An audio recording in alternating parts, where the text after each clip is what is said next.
Breaking news channel AB নিউজে স্বাগতম। স্বেচ্ছাসেবক দলের নেতা মুসাব্বির ভাইকে সরাসরি গুলি করে হত্যার অভিযোগে সন্দেহের তালিকায় উগ্র জামাত শিবির।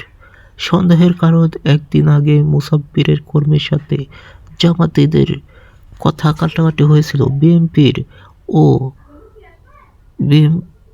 কর্মী জামাতিদের ভোটারদের কাছে এনআইডি ও ফোন নম্বর চাওয়ার বিরোধিতা করেছিল। ঘটনাস্থলেই আজকে মব সৃষ্টির জন্যই 150 থেকে 200 জাসদ নেতাকর্মী জড়ো হয়েছিল। গুলি ঘটনার কিছুক্ষণ পরেই ওই এরিয়াতে জড়ো হওয়া জাসদের আর পাওয়া যায়নি। সকল সিসিটিভি ফুটেজ চাই, প্রত্যেকটা গুলির ভিডিও ফুটেজ চাই। ইতোমধ্যে পাওয়া সিসিটিভি ফুটেজ গুলি করে পালিয়ে যাওয়া 2 কিশোরের পরিচয় লাগবে। সিসিটিভি ফুটেজে কোনো ইউজ করতে থাকা ওই মেয়েটার পরিচয় লাগবে। গুলিতে আসা যাওয়া করা সকলের পরিচয় লাগবে। কেউ যেন রেহাই না পায়। সবাই এর তদন্ত অবশ্যই চাই।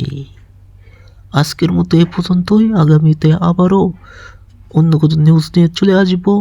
ততক্ষণ পর্যন্ত সবাই ভালো থাকবেন, সুস্থ থাকবেন। আল্লাহ হাফেজ।